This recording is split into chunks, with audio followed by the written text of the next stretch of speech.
The ocean, vast, mysterious, and unforgiving.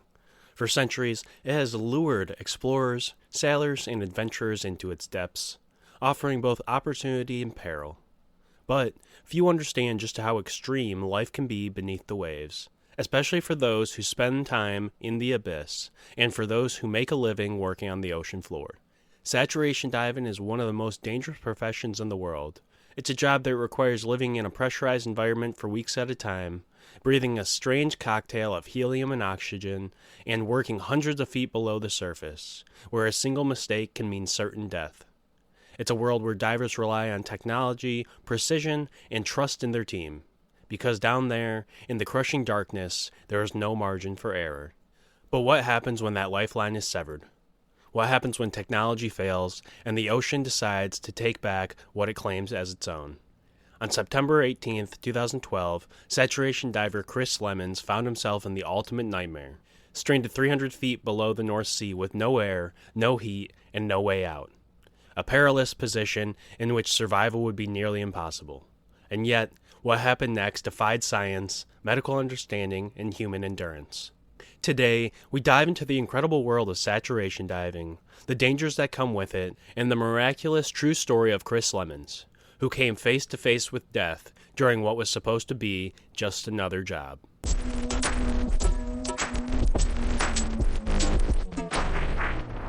Thank you for listening to Beneath the Shadows.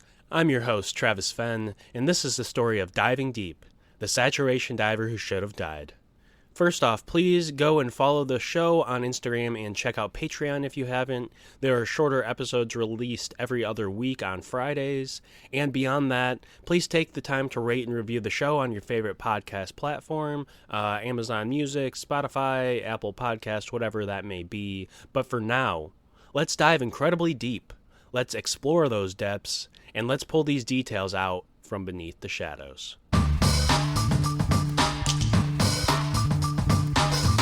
The ability to explore beneath the waves has fascinated humans for millennia.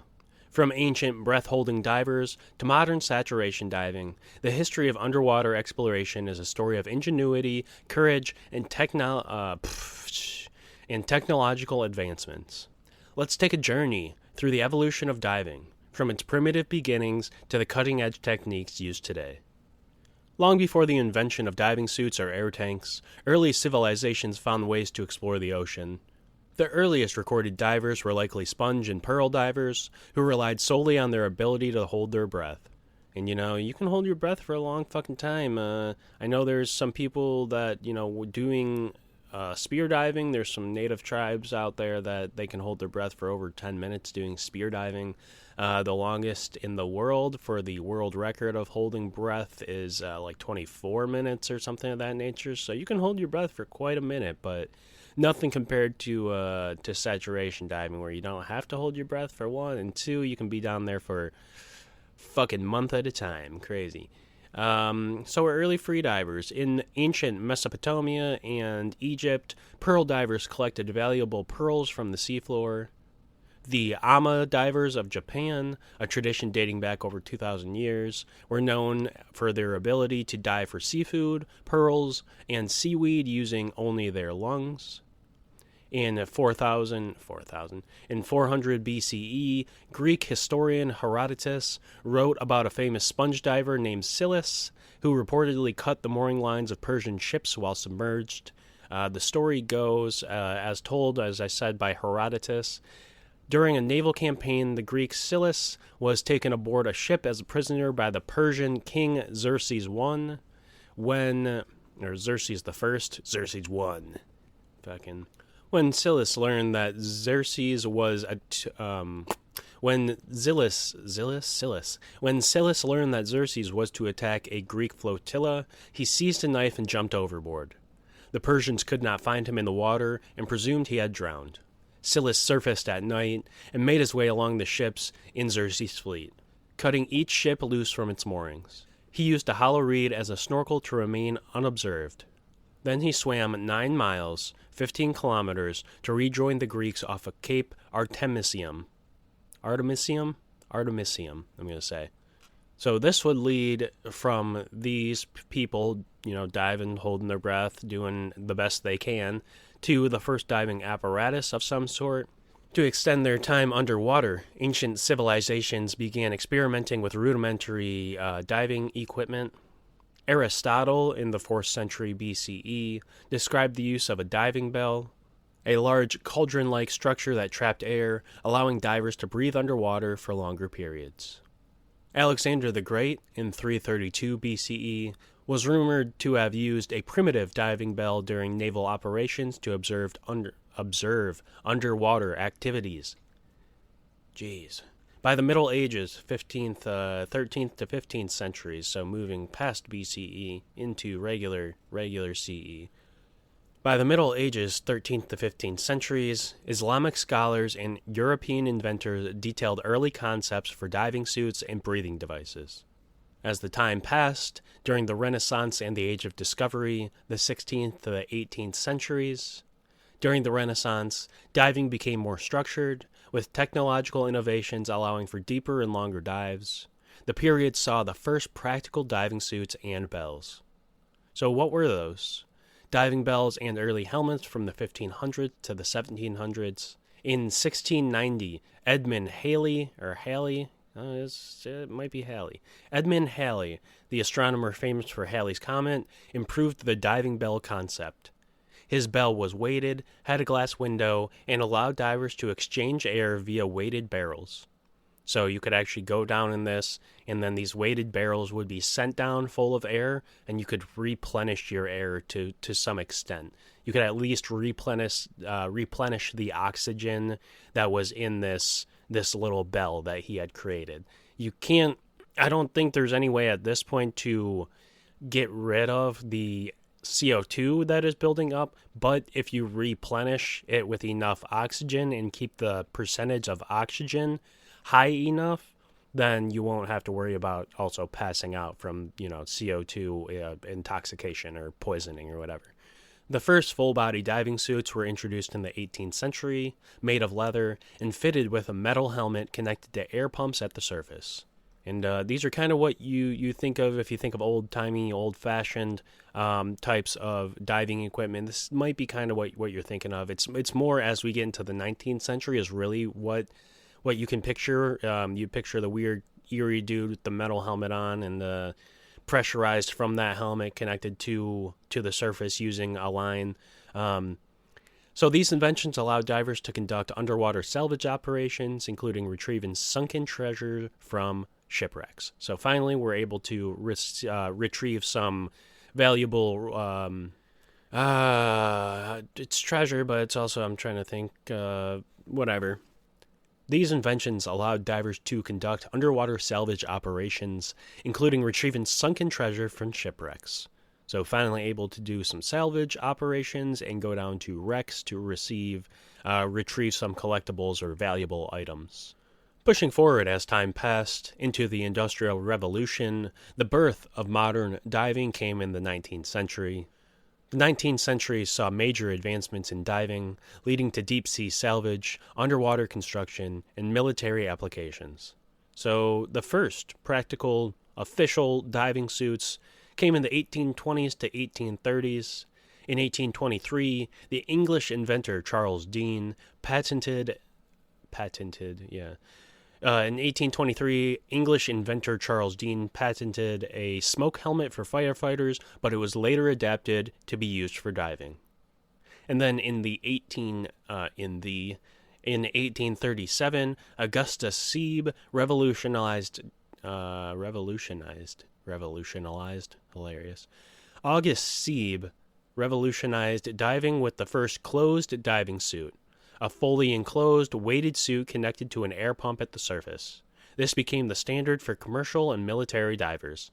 And this is, if you look up any really old-timey suit, you get this big metal helmet that sits on, the suit goes on over it and kind of seals the helmet down on and seals together with the suit. And then pressurized air is pumped in from the surface above using a tube that's connected to the helmet. And yeah, these were definitely became the standard for quite a while, and are also pretty fucking terrifying because if anything were to happen and the suit became depressurized, something happened with the air that was going into the suit, oftentimes what would happen is the body would experience so much pressure from the surrounding water that you could actually get the innards, the organs of a person pushed up through their body, through their mouth, into the helmet of this fucking contraption. So if there was a major decompression, they would pull the fucking diver back up, and they would just pull up a fucking suit that's halfway filled now, and then a fucking helmet that's full of fucking diver soup, pretty much. A bunch of organs and guts and innards and blood and gore. It'd be awful. But Augustus Sieb finally revolutionizing diving in 1837. Around this time, also, the 1800s, late 1800s, is, they're going to start laying telephone line across the fucking goddamn motherfucking bitch-ass Atlantic Ocean. So they're going to start laying some telephone line coming up later in the 1800s, connecting, England and the United States, North America, together so they can actually talk on the phone across the ocean. And that's kind of crazy in itself too. Listening to the way that they did that and how they maintain them is quite impressive, honestly. As the years went on, underwater exploration and military use would advance. Jules Verne's 20,000 Leagues Under the Sea in 1870 inspired future diving technology. The U.S. Navy began experimenting with deep-sea diving in the late 1800s, using Sieb's equipment for the salvage and repair of ships, construction, and other military operations. During the Civil War's Battle of Mobile Bay, swimmers were sent ahead of Admiral David Farragut's ships to locate and disarm Confederate mines, and in 1898, Navy divers investigated the mysterious explosion of USS Maine while anchored in the harbor of Havana, Cuba, just to name a couple of examples.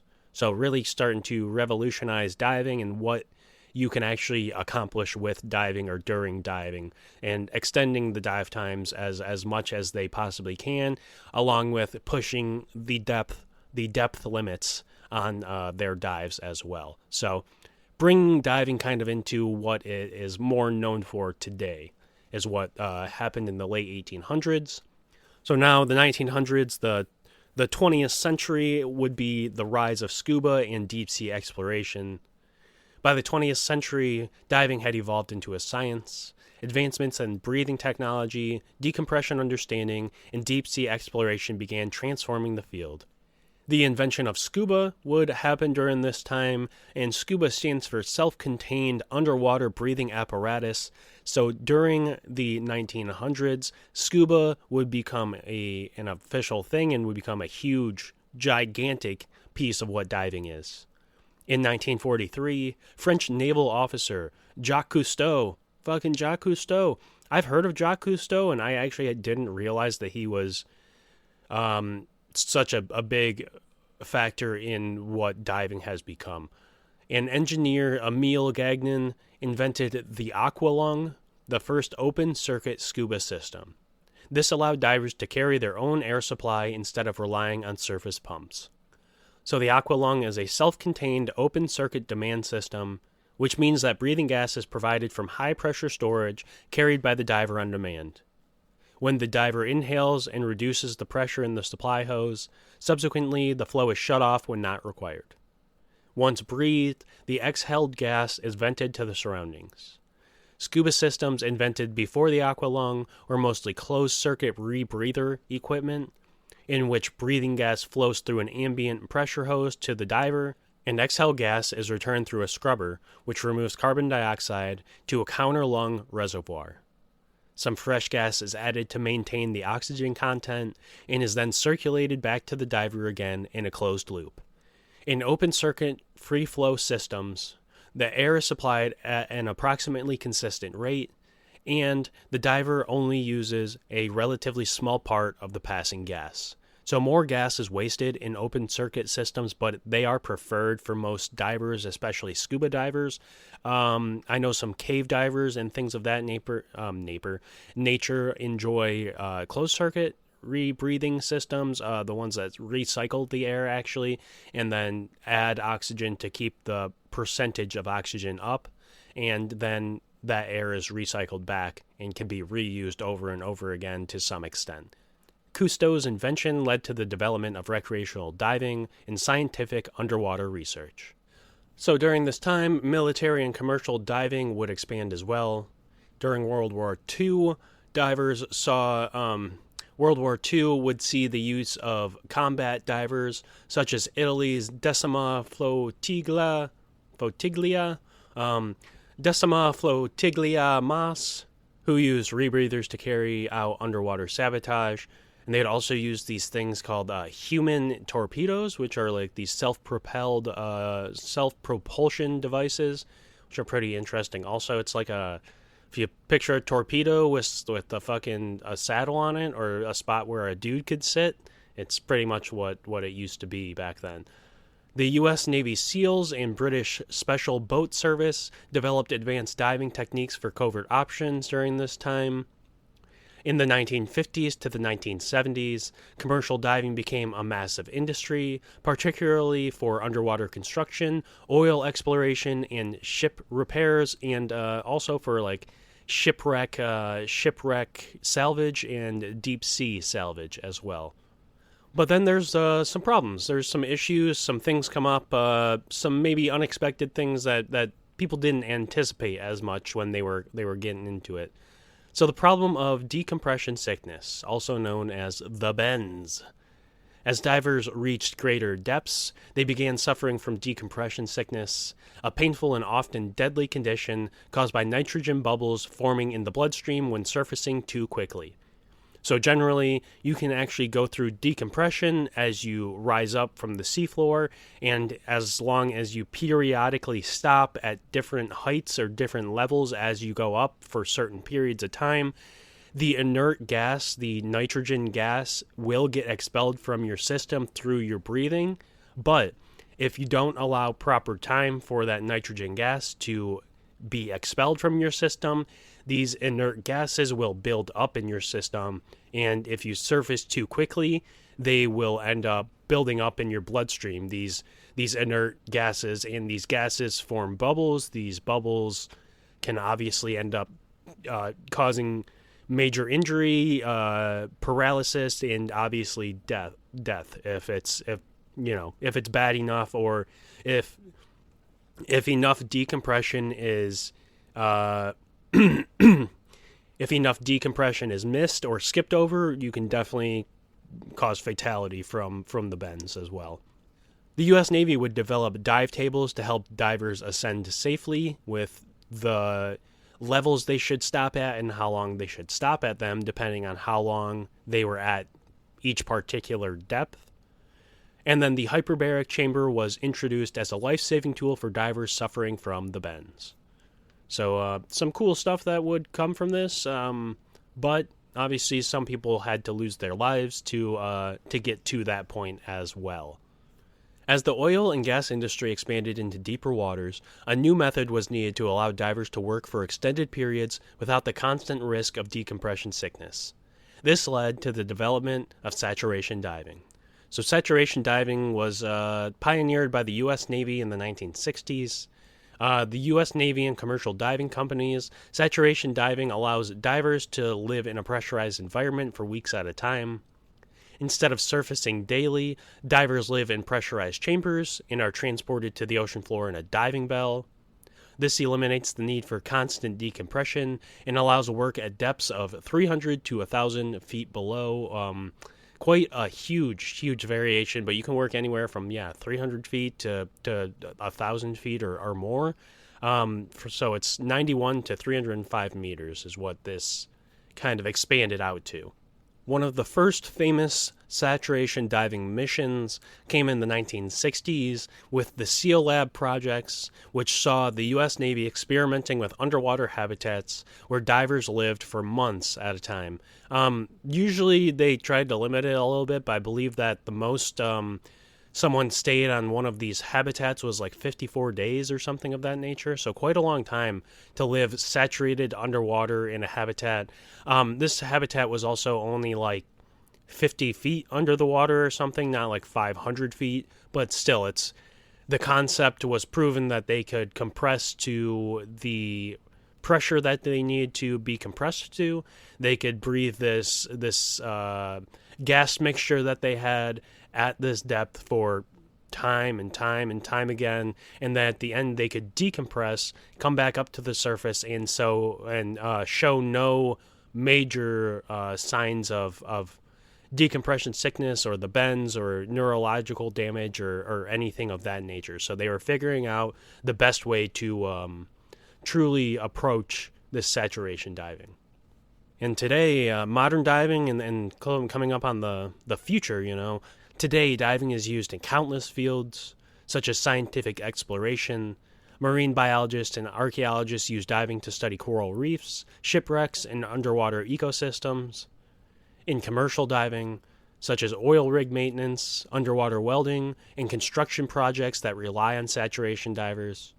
In recreation diving, with advances in diving gear, millions of people enjoy scuba diving worldwide. Every year, millions of people go scuba diving, whether it's just trying to see a couple coral reefs off the coast of Florida, whether it's diving for shipwrecks off the coast of New York and New Jersey, whether it's doing some deep sea diving because you're a fucking weirdo and want to hang out with some sharks, whatever it might be. There's always something out there. There are millions of people every year that do scuba diving. And then finally, for space exploration, which sounds kind of weird, but NASA studies diving environments to simulate microgravity training for astronauts. So similarities between going to the depths of the ocean and to space, and especially with pressure, and with the way that gravity affects a person at that time. Because your density in the water it's easier to move around the water. You feel like you're floating in air, is what a lot of people say, especially as you drop down from the boat or from wherever you're starting at, to the bottom or to wherever you are going to. A lot of people say you feel weightless almost, and obviously in space with the lack of gravity, also feel kind of weightless. So very interesting the way that those two polar opposites do compare to each other in a lot of ways. So the history of diving is a testament to human curiosity, determination, and technological process. From the pearl divers of our ancient times to the saturation divers risking their lives in the abyss, our relationship with the ocean continues to evolve. So what's the next frontier? Deep sea exploration and even underwater colonies. Perhaps one day, humans will live permanently beneath the waves, just as science fiction once imagined. For now, the ocean remains a vast, uncharted world where only the bravest dare to venture. Like it was mentioned last week, only between 5 and 20% of the ocean has been explored. According to the National Oceanic and Atmospheric Administration, as of June 2024, 26.1% of the global seafloor has been mapped with modern high-resolution technology like multi-beam sonar systems, usually mounted to ships, that can reveal the seafloor in greater detail, while almost 50% of the seafloor beneath U.S. waters has been mapped to these modern standards. The nation's seafloor is larger than all 50 states and the 5 territories combined. Thus, there is still a significant amount of seafloor left to be mapped at high resolution. More is known about the seafloor than the species that call it home. Seafloor maps can provide information about potential habitats, but they cannot identify species on the seafloor or in the water column, or provide information about how they interact with each other or their environments. Scientists estimate there may be between 700,000 and 1 million species in the ocean, mostly animals, and excluding most microorganisms. Roughly 2/3 of these species, possibly more, have yet to be discovered or officially described, with almost 2,000 new species accepted by the scientific community each year. Now, let's take a further look at the specific form of diving that will occupy our main story today: saturation diving. Saturation diving is a specialized form of diving that allows divers to work at great depths for extended periods without undergoing multiple decompression cycles. Instead, divers remain under constant pressure throughout the operation, whether it lasts days or even weeks, and only decompress once at the end of the mission. When a diver breathes a pressurized gas mixture, inert gases dissolve into body tissues. If these gases are released too quickly during ascent, they can form dangerous bubbles in the body, leading to decompression sickness, commonly known as the bends. However, once a diver's tissues become fully saturated with inert gas, the decompression time remains constant regardless of how long they stay at the depth.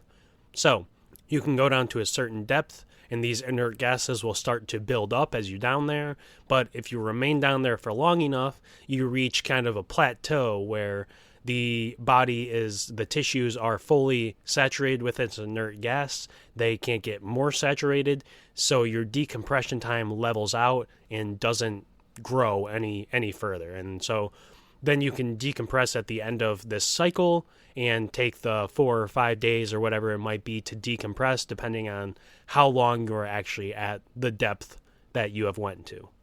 To take advantage of this, saturation divers live in pressurized environments, either underwater habitats or surface-based saturation systems, where they remain at the same pressure as their working depth.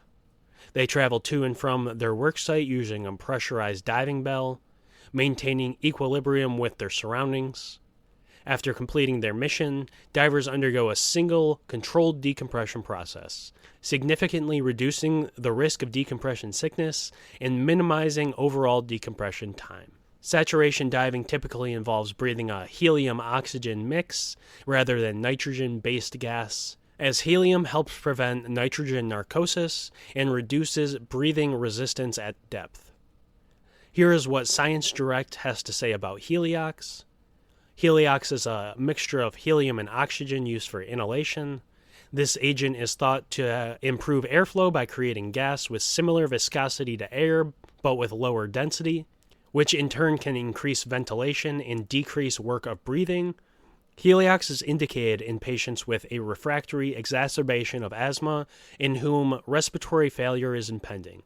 Patients with high oxygen requirements may not be able to tolerate heliox because they need a higher FiO2 than a helium-oxygen mixture can provide. Fraction of induced oxygen or something like that is what FiO2 is. Heliox can also lower body temperature because of the high thermal conductivity of the mixture. Therefore, patients need to have their temperature monitored closely. While many physiological challenges of deep diving exist in both saturation and traditional diving, living in a high-pressurized environment for weeks introduces additional medical and psychological considerations. This form of diving is highly specialized, requiring extensive training and certification due to the risks involved. In the U.S., only a small fraction of the roughly 3,300 commercial divers are certified for saturation diving. The process demands strict adherence to safety protocols, specialized equipment, and a coordinated team. Despite the high cost and logistical challenges, saturation diving is indispensable for deep-sea operations, offering a practical and often more economical solution for human intervention in extreme underwater environments. The very first recorded saturation dive took place on December 22, 1938, when Edgar End and Max Knoll spent 27 hours in a recompression chamber at 101 feet of seawater pressure. Their subsequent 5-hour decompression process resulted in only a mild case of decompression sickness. So even after taking 5 hours to decompress, they spent 27 hours in this compression chamber at 101 feet of pressure. The concept of human saturation exposure was formally introduced in 1942 by Albert Benke, and in 1957, George F. Bond initiated the Genesis project at the Naval Submarine Medical Research Laboratory. His research demonstrated the prolonged exposure to different gas mixtures and increased pressure was survivable. paving the way for modern saturation diving. George Bond is often referred to as the father of saturation diving. By the 1960s, the U.S. Navy's Man-in-the-Sea program and pioneering commercial projects began implementing these methods.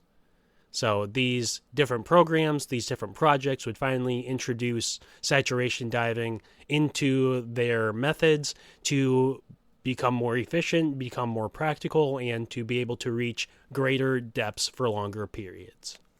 The first commercial saturation dive was conducted by Westinghouse in 1965 to repair a faulty trash rack at Smith Mountain Dam at 200 feet below 61 meters. That same year, Jacques Cousteau's Conshelf 3 experiment saw divers living at depths of 100 meters, further proving the viability of long-term underwater habitation. The 1970s and 1980s saw the rapid expansion of saturation diving in offshore oil and gas exploration, particularly in the North Sea. Initial work focused on shallower depths using traditional diving methods, holy ballsack. But as oil field infrastructure expanded, so did the demand for saturation diving. Safety and decompression procedures evolved throughout the decade, with notable research coming from the U.S. Navy Experimental Diving Unit and the commercial diving industry, including the French Compagnie Maritime d'Expertise. COMEX is the short for that. By the late 1980s, North Sea nations collaborated to establish standardized decompression tables. So they would make standardized decompression tables, leading to the NORSOC U100 standard in 1999, which remains a benchmark for saturation diving safety today.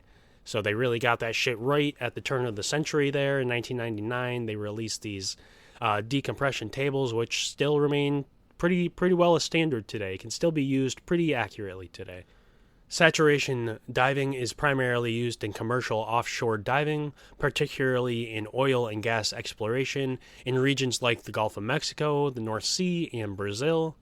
Divers perform critical tasks such as underwater welding, pipeline maintenance, and installing subsea structures. Another key application is scientific research, where saturation diving allows marine biologists and oceanographers to conduct extended studies on underwater ecosystems without the constant need for decompressing. Additionally, underwater habitats, such as the historic Tektite 1, have provided scientists and astronauts with unique environments for long-term research, astronaut training, and marine ecosystem studies. While modern advancements in remotely operated vehicles, ROVs, and autonomous underwater drones have reduced the demand for human saturation divers in some areas, there remain situations where human expertise and intervention are irreplaceable. Despite the risks and costs, saturation diving continues to be an essential tool in deep-sea exploration, industry, and scientific discovery. So, what are some medical considerations in saturation diving? We have talked about decompression sickness, but let's look at it again, get a good overview of exactly what it is, and we'll look at some other ones as well. So decompression sickness, also known as DCS, is a potentially life-threatening condition caused by the formation of inert gas bubbles in a diver's body as pressure decreases during ascent. To mitigate this risk, divers must ascend gradually, allowing their bodies time to safely release dissolved gases. This controlled ascent process, known as decompression, can take several hours for dives exceeding 50 meters or 160 feet, depending on the duration spent at that depth. So if you're doing like free diving where you're coming down and then you're coming back up, immediately you're not spending any length of time there. You don't actually need to decompress the way that, say, someone who's breathing compressed air and stays down there for 10 minutes or whatever, 20 minutes, 50 minutes, whatever it might be. The longer you stay down, the longer you're going to have to decompress until you hit that plateau that I was talking about where your body is so saturated with inert gas that you cannot extend your decompression time any further. So the longer a diver remains submerged, the more inert gas accumulates in body tissues, significantly increasing decompression times. For deep sea operations requiring For deep-sea operations requiring prolonged exposure, decompression can consume more than the actual work being performed. However, after approximately 72 hours at a given pressure, a diver's body reaches a saturation point where no additional gas is absorbed. Saturation diving leverages this principle by allowing divers to stay at a high pressure for extended periods. Instead of multiple lengthy decompression ascents, a single controlled decompression at the end of the mission minimizes risk and improves efficiency. The slow, carefully regulated decompression in a habitat or chamber further reduces the likelihood of decompression sickness. Then there are other issues such as high-pressure nervous syndrome, HPNS. HPNS is a neurological disorder that occurs when divers descend beyond approximately 150 meters or 500 feet while breathing a helium-oxygen mixture. Symptoms vary based on depth and descent rate and may include tremors, dizziness, and cognitive impairments. HPNS poses a significant challenge for deep diving, though its effects can be mitigated by adding small amounts of nitrogen to the breathing gas mixture, also known as trimix, so 3-gas mix. Additionally, compression anthralgia. Compression anthralgia is a deep, aching joint pain caused by rapid exposure to high ambient pressures. It most commonly affects the knees, shoulders, fingers, back, hip. It most commonly affects the knees, shoulders, fingers, back, hips, neck, and ribs, so your whole body pretty much, and may be accompanied by a sensation of joint roughness. Symptoms typically appear around 60 meters of seawater and intensify with depth and exertion. While the condition primarily affects deep saturation divers, it may spontaneously improve at depth.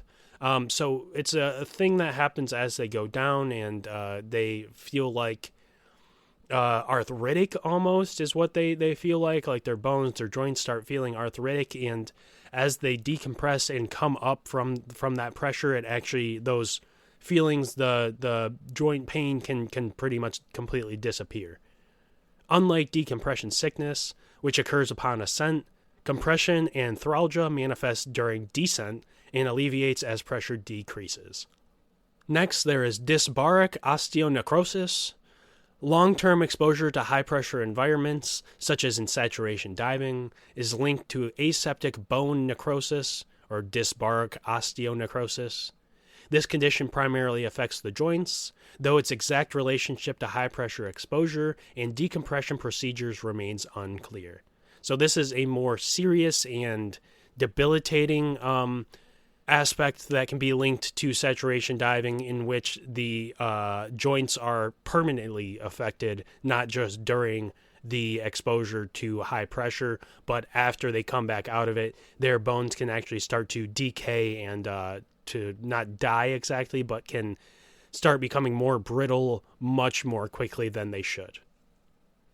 So the effects of this extreme depth obviously has a major toll on the people that actually go down to these depths and do this diving.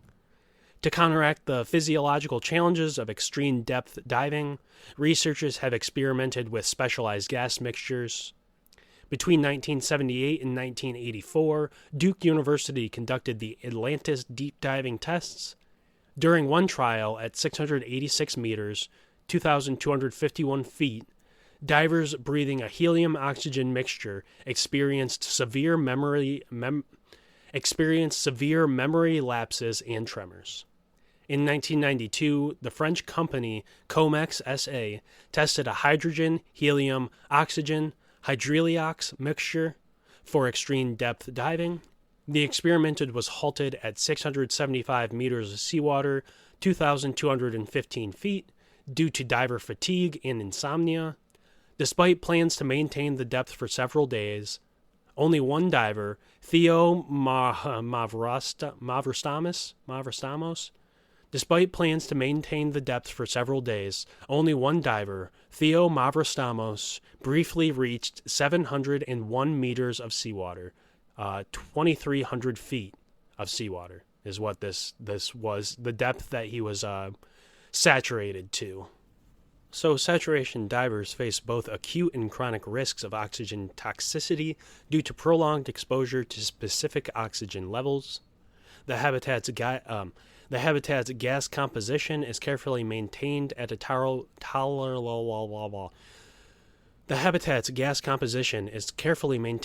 tolerable partial pressure of approximately 0.4 bar to prevent hypoxia while allowing for minor deviations.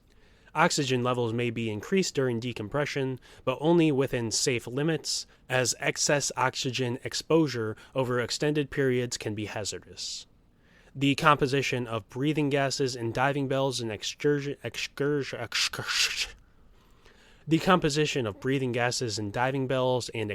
tanks must be tailored to the dive profile. So it depends on exactly how deep they're going, how long they plan on staying there, and a few other factors as well. While a higher oxygen concentration may be acceptable during work, the same gas used for storage is often preferred for logistical reasons. Emergency bailout gas typically contains higher oxygen concentrations. And that's a good thing to know also, that the emergency bailout gas typically contains a higher oxygen concentration. So beyond that, there is the thermal balance in saturation diving. They are going down to very extreme depths. The water temperature is freezing, so heat transfer in high-pressure environments is significantly increased due to the higher density of breathing gases.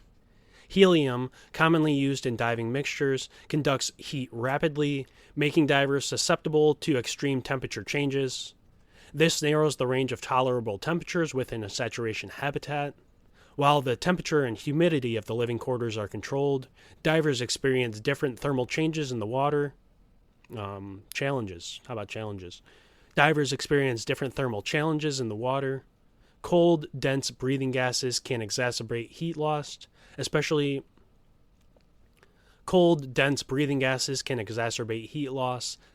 when metabolic demands increase during exertion.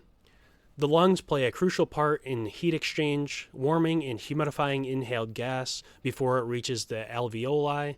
However, in open-circuit breathing systems, this heat is continuously lost to the environment. If heat loss exceeds the body's natural heat production, hypothermia can result. And so what are longer-term effects of saturation diving? There is evidence that repeated saturation diving can lead to a gradual decline in lung function. Divers frequently experience minor infections, including skin rashes, outer ear infections, and fungal conditions like athlete's foot, likely due to the high humidity and increased oxygen levels in saturation chambers.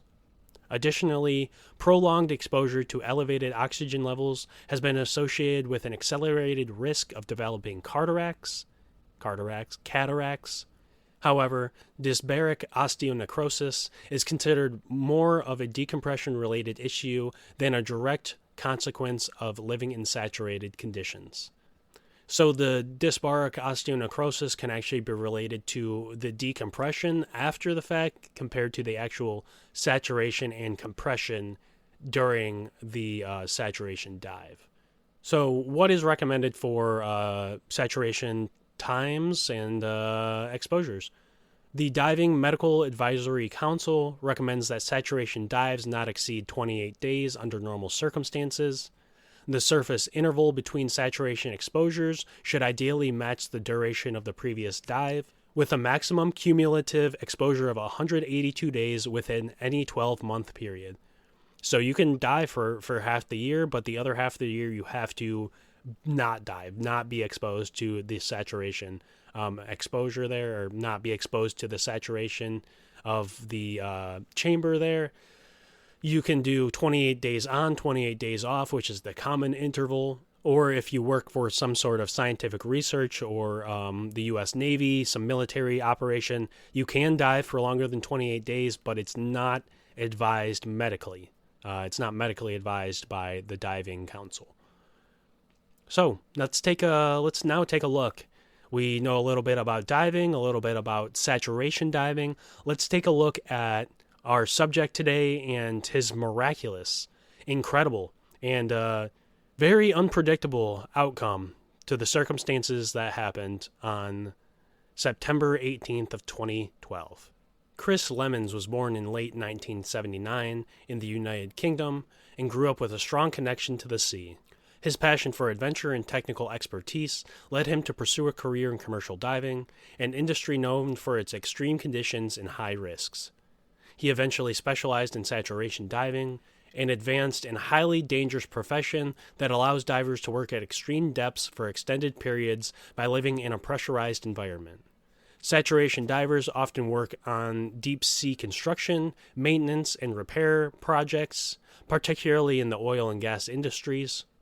The job requires living in a pressurized diving chamber for weeks at a time, breathing a mixture of helium and oxygen, sounding like Alvin and or one of the chipmunks, and descending to the ocean floor inside a diving bell. Chris's description of his job is as follows. Saturation diving is pretty much exclusively used in the oil and gas industry, which is where I work, and also, although rarely, in a military context. Basically, it facilitates diving very, very deep. If you scuba dive in the Caribbean to about 30 meters to look at the fish, you can't go back to the surface as soon as you are finished. You need to spend a certain amount of time stopping on the way back up to decompress. That is to allow the inert gases in your system to come out, rather than block your venial system. So, if you were to dive 30 meters for 30 minutes, you might have to stop for 20 minutes on the way back up. We work on the bottom of the North Sea that can be 180 to 200 meters deep, more in other parts of the world. The principle is no different, however. If I was to work on the bottom of the North Sea at 150 meters for 6 hours, my tissues would become what we call saturated with inert gas. The time necessary to decompress on the way back up to the surface would extend to about 5 days. The decompression time goes up exponentially, and taking so long to resurface safely is obviously not feasible on a day-to-day basis, and you can't have a diver hanging on a rope in the water for 5 days. So, what would happen to Chris? What happened during September of 2012, and why are we even talking about him today? Let's dive into this incident. Let's dive into the miraculous, crazy, and incredible story that Chris has, and let's pull these details out from below. On September 18th, 2012, at the age of 32, Lemons had been doing saturation diving for a handful of years and had been a professional diver for nearly 10 years, over 10 years. That day, he was working on the North Sea's Huntington oil field, around 125 miles east of Peterhead, Scotland, aboard the diving support vessel, the Bibi Topaz, often referred to as just Topaz. He was part of a 3-man diving team conducting routine maintenance on underwater structures at a depth of 91 meters, or 300 feet. His fellow divers, Duncan Alcock, and yes, it's Allcock, Alcock, nothing but cock, straight cock, and Dave Uasa, it might be Usa or Uasa, Yuasa, Uasa, were experienced professionals, of which Duncan had worked with Lemons before. The divers, Chris and Dave, were umbilically tethered to the diving bell, which supplied them with breathing gas, hot water to keep them warm, and communications. Since the depths were far beyond what human lungs could tolerate unaided, their survival depended entirely on these lifelines. So, while working on the seabed, disaster would strike. The dynamic positioning system of the Topaz failed. A dynamic positioning system is a computer-controlled system that automatically keeps a ship's position and heading, causing it or allowing it not to drift. DP Systems uses a ship's propellers and thrusters to maintain its position without the need for anchors or mooring lines. So the DP system would keep the ship in place while they did their dives and would allow it to stay there without drifting, no matter the weather, no matter what was really going on. But the failure of the Topaz's DP system would cause the ship to drift. During this drift, Chris and Dave would have to clear the top of the undersea oil rig they were working on. There was this big, massive metal structure that they were working on, which they were going to pull a pipe out of and replace a pipe, was the whole reason they were down there. The ship started drifting opposite, away from this structure, and to get to the diving bell, the divers would have to clear over this structure, come over the top of the structure, and then work their way back to the diving bell. As the ship was thrown drastically off course, with no way to recover, eventually it pulled the divers along with it. This resulted in the umbilical cable of Lemons being snagged in the structure as he desperately attempted to climb over it. He got right to the top pretty much and realized his shit was stuck, and he's looking, he's trying to get slack. He needs slack. The umbilical needed slack to become unstuck, but there was no slack to give. The ship was being pulled away. The umbilical had already been pulled taut. It's as far as it can go, and there's no slack to give anymore. The umbilical would continue to be stretched, being pulled taut, being pulled thinner and thinner, becoming thinner and thinner, keep going, and then snapping, just like that, plunging Chris into utter darkness. Chris Lemons had become completely severed from his air supply, his hot water, and his communications. At that depth, the water was near freezing, around 40 degrees Fahrenheit, and he only had a limited amount of backup oxygen in his emergency bailout tank, designed only to last 5 to 7 minutes, depending on the user's oxygen consumption rate. So this bailout oxygen is thankfully very high in oxygen percentage. It's oversaturated with oxygen, but it's only designed to last 5 to 7 minutes. So he does not have long. It's generally used for a diver to get back to the bell. It usually gives them just enough time to understand what's happening and to get back to the bell, which is generally somewhere overhead of them. But Chris would become severed. He would fall back down to the seafloor, and he would be fucked, right? He's fucked. He's 300 feet under the water by himself in the pitch fucking black. As his colleagues tried frantically to reach him, the diving bell was pulled away, leaving Lemons stranded on the seabed with no means of survival. So Chris, stranded now on the seafloor, the ship drifting away from him, the diving bell being pulled along. Dave would reach the diving bell, and Duncan, Dave, and the Topaz would be frantically trying to reset the DP system.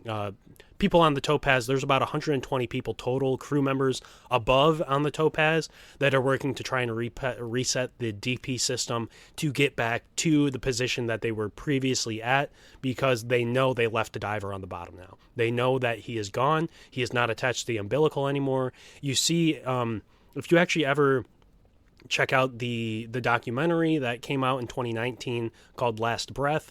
It's on Netflix. You can check it out there. You would see as Duncan reels back in this umbilical, he pulls back in, fucking water line comes in, completely severed, spitting out hot water. He shuts the hot water off, and then he keeps going and finally fucking pulls the gas back in. It's hissing, it's fucking going. Shuts that shit off. He knows that Chris is down there with nothing. He has no gas. He has his bailout tank, but he has no hot water. He has no excess gas, and he definitely has no fucking light. So he's down there in the pitch black. He fell to the ocean floor when the cable snapped. It sent him falling off the top of the structure to the ocean floor. He would, in the dark, have to find his way back up to the top of the structure, is what he did. He climbed back up the structure, and knowing that he only had a limited amount of time, he looked for the diving bell. Usually you can see the lights on this diving bell overhead because it's generally directly above you, and it was pitch black. There was nothing there. There was no one there. He knew that this might be his last moments, and he decided to stay as calm as he possibly could to extend his gas out as far as it possibly could go. So he laid down. He laid down on his side on the top of this metal structure, this metal oil structure, and he laid there. He laid breathing his oxygen, and man, it's a hard one. It's a hard one to picture being if you were in his shoes. I can't even imagine going through something of that nature. So under normal circumstances, a diver without an air supply at that depth would lose consciousness within minutes and die soon after due to hypoxia and cold shock, but something extraordinary happened. After being separated from his umbilical, Lemons was alone in the pitch black, deep fucking dark water for nearly 35 minutes, far beyond what anyone believed possible for human survival. The crew worked frantically to recover the Topaz and get the dynamic positioning system back online. Numerous attempts were made to reset the DP system, but with no luck. A hard reset would serve as the last-ditch effort to try and save the Topaz from its drifting, and to save the life of their fellow colleague. The hard reset would work, and the positioning system would spring back to life, with the Topaz having drifted almost 800 feet off course. So the waves were kind of high. It was somewhere between 12 and 18-foot waves, the 35-knot winds. Pretty aggressive, but apparently from everything that was said, these weather conditions were not undiveable, and that's why they went down. So, and in reality, the weather did not have anything to do with the DP system failing. So the weather only contributed after the DP positioning failed in causing the boat to drift so rapidly. Obviously, in calmer seas, the boat wouldn't have drifted so aggressively and wouldn't have pulled the divers in such an incredible fashion. When his fellow divers finally managed to return and locate him using a remote-operated vehicle, they expected to recover a lifeless body. Instead, they found Lemons unconscious, but miraculously alive. Like I said, he was just laying on top of the structure. If you look at the photo from this week, if you look at the visual from this week, if you look on Instagram, you can see some of those photos also. Or if you go and watch The Last Breath, they have video of this whole entire incident that took place. They have video of pretty much everything, every part of it. Parts before when Chris was recording, they have during the actual procedure because there are video cameras on these divers' helmets, and then they have video from the remote operated vehicle when they actually find his body on top of the oil structure. It's pretty harrowing. It's pretty touching. It was an incredible documentary to watch, and it's really the reason that I wanted to do this episode. So after the Topaz had reached her initial positioning, Diver 2, which was Dave, left the Bell to dive to the steel construction site, so dove to the oil rig down there, situated only 18 meters from the Bell, so about 55 feet. He found Lemons, who was motionless in the meantime, and transported him back to the Bell with its warm heliox atmosphere. So get him, he is drastically reducing in temperature. His body is between 86 and 88 degrees, and he's on the edge of death, on the edge of fucking dying. At 10:46 p.m., 33 minutes after the umbilical was severed, Lemon's helmet was removed. He was unconscious, his face was blue, and was slow and shallow breathing. After Dave had delivered 2 deep mouth-to-mouth breaths, Chris's respiration became more physiologically normal, and vital signs became stable after only 18 minutes. Less than, it was like half the time that he spent down there. It took less than that to get him back into stable condition. A couple of good mouth-to-mouth breaths from his colleague there, and he started, aspirating a little bit of water, and his vital signs started to return to normal. But he was without oxygen, so what could that mean for his organs? What could that mean for his brain? What could that mean for Chris moving forward? After the diving bell was locked, it was hauled up to the supply vessel. 1 hour after Lemons was rescued into the Bell docked to the hyperbaric chamber in the hull of the Topaz. At 11:38 p.m., Lemons, with the assistance of Dave and the bellman Duncan, climbed out of the Bell into the chamber below. Finally, the Topaz returned home at around midnight after the ROV was back aboard the vessel. In the meantime, Lemons was further warmed in a bed with blankets, a heating mat was placed on his front, the core temperature increased, and liquid was given orally. The remote consulting physician at the Capita Health Center in Aberdeen was pleased with his progress. Chris had reached a stable condition at 2 o'clock in the morning and would be monitored each half an hour and later each full hour. At 7:45 a.m., decompression for all 12 Topaz divers commenced. After a 15-hour return trip, the Topaz docked at the Aberdeen harbor. At 3 p.m., the diving physician came on board and talked with Chris, who was still decompressing in the hyperbaric chamber. The decompression was completed on the 22nd of September in 2012. So about 4 days later, it took to decompress. It was 78 hours total was the decompression.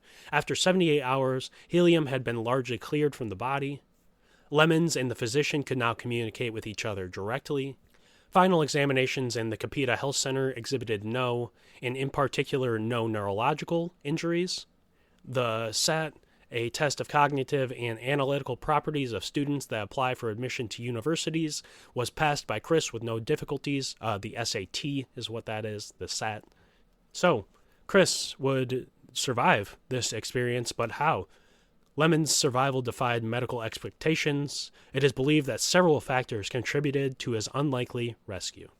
So, what factors are believed to have contributed to Chris's survival? Number one, the extreme cold would slow his metabolism. The near-freezing water likely induced a hypothermic response, significantly slowing his metabolic rate and reducing his body's oxygen consumption. Number two, the buildup of carbon dioxide in his bloodstream may have put him into a state of suspended animation, further extending his survival time. Similar to the mammalian diving reflex seen in marine animals, the body might have instinctively diverted blood to the brain and heart, keeping him alive despite the lack of oxygen.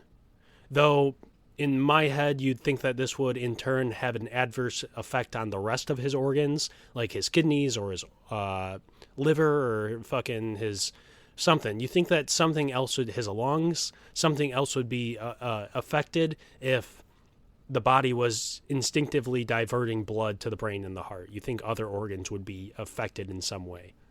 Also, helium's effect on oxygen retention. Since Lemons had been breathing a helium-oxygen mixture, heliox, it's possible that the gas played a role in delaying the effects of hypoxia, which is less, not enough oxygen.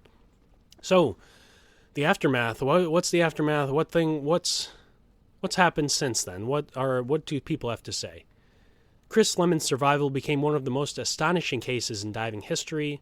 His experience has been widely studied by medical experts and diving professionals, leading to discussions about human endurance and emergency response protocols in deep-sea environments. Loss of oxygen is right at the very sharp end of survival, says Mike Tipton, head of the Extreme Environments Laboratory at Portsmouth University in the UK. The human body doesn't have a great store of oxygen, maybe a couple of liters. How you use that up depends on your metabolic rate. The factors found to be important for determining the possibility of prolonged survival underwater were water temperature, salinity of the water, duration of submersion, and age of the victim. Of these, only water temperature and duration are sufficiently clear to form the basis of guidance in this area. It is concluded that if the water temperature is warmer than 6 degrees Celsius, survival resuscitation is extremely unlikely if submerged longer than 30 minutes. If water temperature is 6 degrees Celsius or below, survival resuscitation is extremely unlikely if submerged longer than 90 minutes. So, with the water temperature being colder, with it being closer to that freezing temperature, the difference from it being over 6 degrees Celsius to being under 6 degrees Celsius can extend your survival rate by almost threefold, almost 3 times as long. During my research, I also found some more disturbing descriptions of medical testing on animals, such as this one from an article found on Science Direct, and it's testing hypoxia in rats or in, baby rats, and it's pretty fucking wild. Recent studies show helium may be one kind of neuroprotective gas.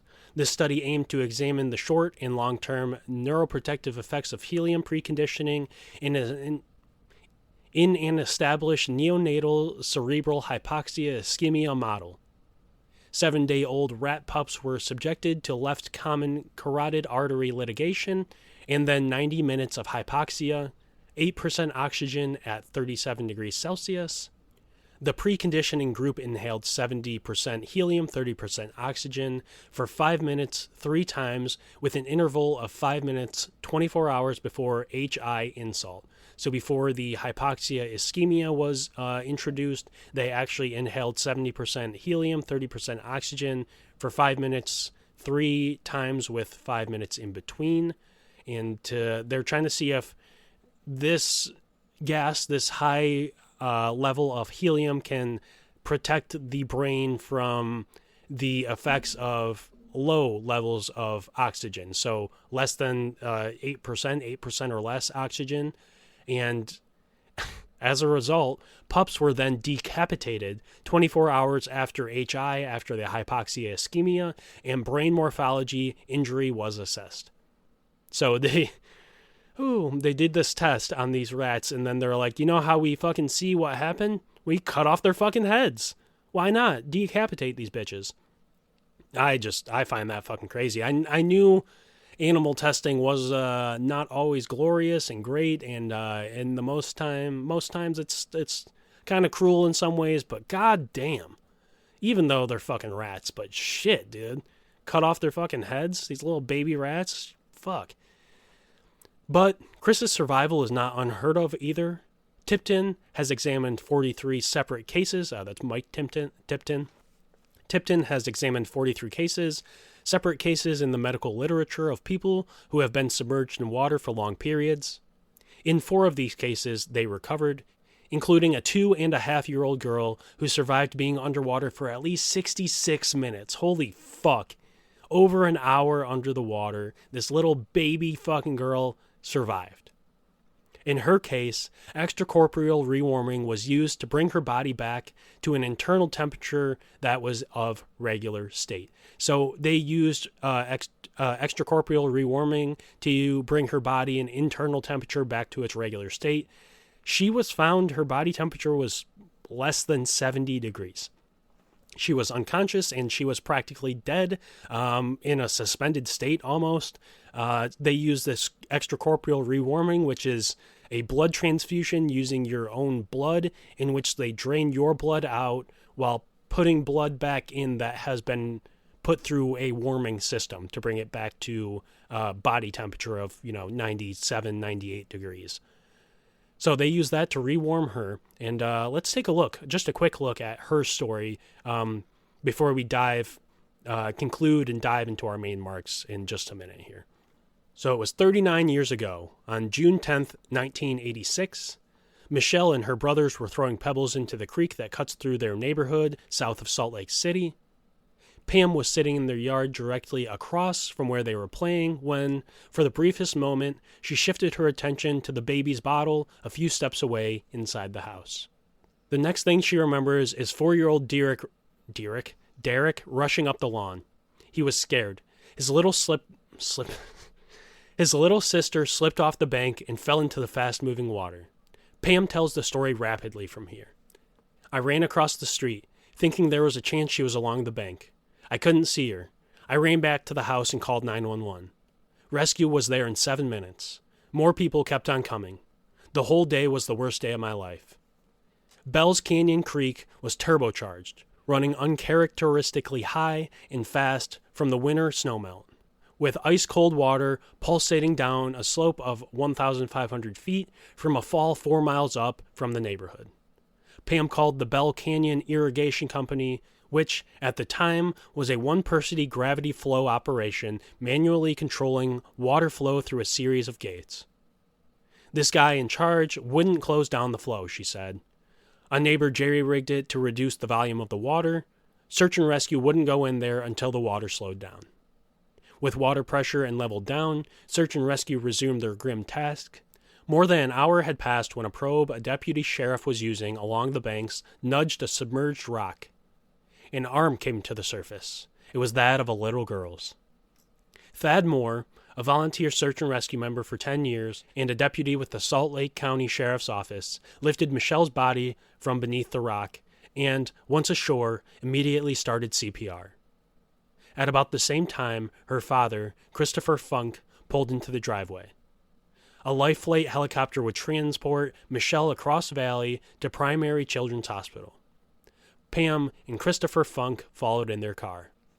And so, yeah, Michelle Funk seems pretty fucking dead. She's been in the water for over an hour. She has been in this freezing cold, fucking ice cold river, underwater for quite a while. They didn't know what to do, but Chris asked what we would do if she didn't survive, Pam said.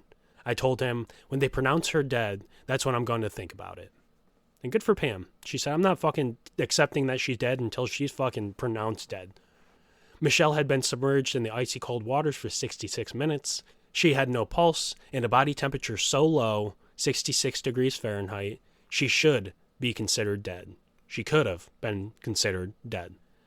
She, like I said, she would be brought back, though. She had minimum problems moving forward in life. She actually is still alive. She has some small tremors and things of that nature, some small problems with using one of her legs or her arms, something of that nature. But she lived through this experience, and she is pretty much fully functional as a human and doesn't have any true cognitive impairment from this event that happened when she was a very young child. So Lemons, Chris Lemons, back to our main character here, would continue his career in diving, returning to work with the same crew only 3 weeks after the incident. Chris became an advocate for safety in commercial diving operations. His story was later featured in the 2019 documentary Last Breath, which I had mentioned, which reenacted the events of the incident with real footage and interviews. This is what first introduced me to Chris's story and his incredible survival, and what really interested me in doing this episode for this show. I saw it originally either in 2019 or 2020, one or the other, but the first time I watched it, it fucking blew my mind. It was just such an incredible story, and the way it's presented in that documentary was very well done.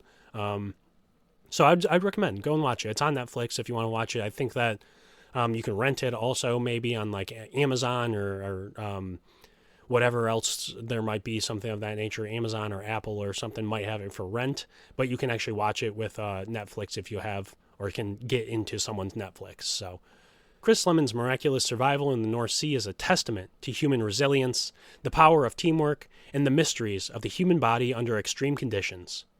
His experiences reshaped safety protocols in saturation diving and remains one of the most incredible survival stories in maritime history.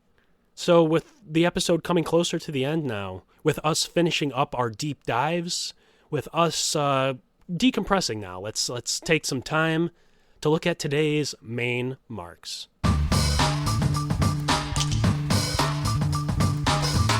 Number 1.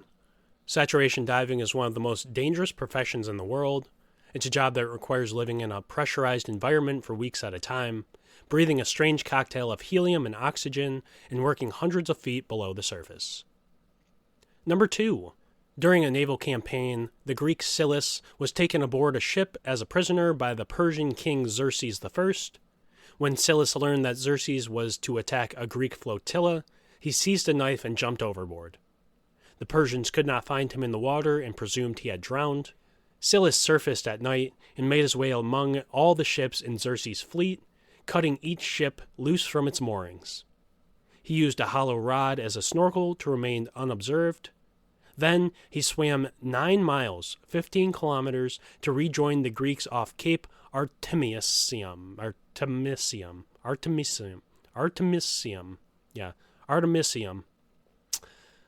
Cape Artemisium. Number 3. Augustus Sieb in 1837 revolutionized, I said it again, why? Revolutionized diving with the first closed diving suit.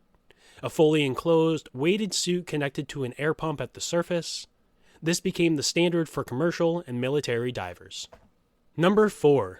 In 1943, French naval officer Jacques Cousteau and engineer Émile Gagnon invented the aqualung, the first open-circuit scuba system. This allowed divers to carry their own air supply instead of relying on surface pumps. The aqualung is a self-contained open-circuit demand system, which means that breathing gas is provided from high-pressure storage carried by the diver on demand. When the diver inhales and reduces the pressure in the supply hose, subsequently, the flow is shut off when not required. Number 5. On September 18, 2012, at the age of 32, Lemons had been doing saturation diving for a handful of years and had been a professional diver for over 10 years. That day, he was working on the North Sea's Huntington oil field, around 125 miles east of Peterhead, Scotland, aboard the diving support vessel the Bibi Topaz. He was part of a 3-man diving team conducting routine maintenance on underwater structures at a depth of 300 feet. His fellow divers, Duncan Alcock, Duncan Nothing But Fucking Penis, and Dave Uasa were experienced professionals, of which Duncan had worked with Lemons before. A catastrophic failure that day would lead the topaz to drift off course, and when Chris's umbilical snagged, it would sever under severe pressure. The resulting incident culminated in Lemons being underwater in the pitch black, 40-degree water for longer than half an hour. Miraculously, Chris would survive this incident with no noticeable debilitations or ailments. And number 6, new information. Last Breath is being made into a feature film. Last Breath has been made into an upcoming survival thriller film directed by Alex Parkinson and written by Mitchell LaFortune, Parkinson, and David Brooks. It stars Woody Harrelson as Duncan. So Duncan Alcock is played by Woody Harrelson. Simu Liu, Simu Liu, Simu Liu plays Dave, and Finn Cole plays Chris. It is a feature film remake of the 2019 documentary that Parkinson co-directed with Richard Da Costa. So this film is coming out very, very soon. So as you hear this, it's the 12th as you are hearing this, and it's coming out in just over 2 weeks. The film is scheduled to be released in the United States and the United Kingdom on February 28th, 2025 by Focus Features and Entertainment Film Distributors, respectively.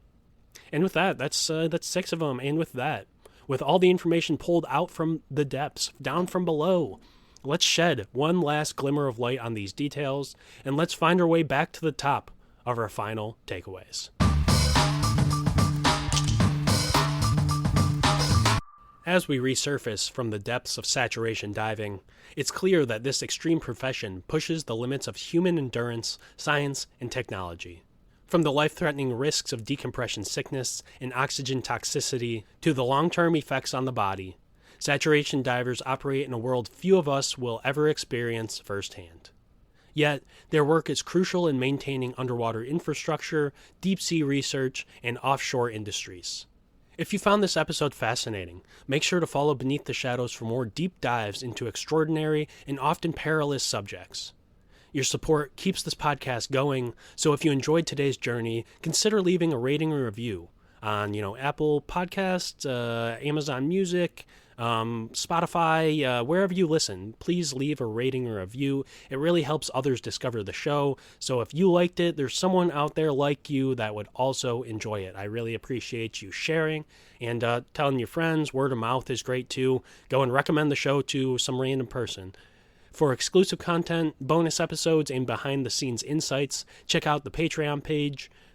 Starting back up on Friday, I will have episodes every other week. The episodes are somewhere between 20 and 30 minutes generally, just depending on how much research I get to do and how in-depth of a topic it is. Your support not only helps keep the lights on, but also ensures we can continue bringing you thrilling and well-researched stories. So I do my best. I'm a one-man crew over here. I do my best to research these and to really put together an interesting narrative. And though it might not always be the most succinct narrative, I do try to make it as interesting as possible. You can find the Patreon page by going to patreon.com/Beneath the Shadows. You can also just search Patreon Beneath the Shadows on Google, and it should pop up there.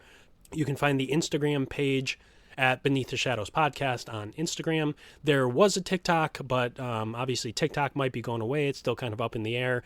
They deleted my page, though, so I don't know if I'm going to get back to another TikTok or not, but my page got removed for whatever the fuck I did wrong, but got completely deleted and removed. So kind of stupid, but not going to let it bring me down. So beyond that, next week, we will be drying off from our exploration of the ocean's depths, and we'll be headed in the other direction. So from going down to going up, we will be going up the mountains, we'll be strapping on our gear, buttoning up our coats, grabbing our goggles, and we'll be bombing these slopes as we take a look at the incredibly chilly, sometimes vertigo-inducing, and overall thrilling history of skiing and snowboarding. So if you're into outdoor sports, if you're out into winter sports, if you're into skiing and snowboarding, join me next week for another fascinating and intriguing episode. I want to thank you all for listening, and until next time, stay curious, stay safe, and keep exploring the mysteries that lie beneath the shadows. Wow, wow, wow.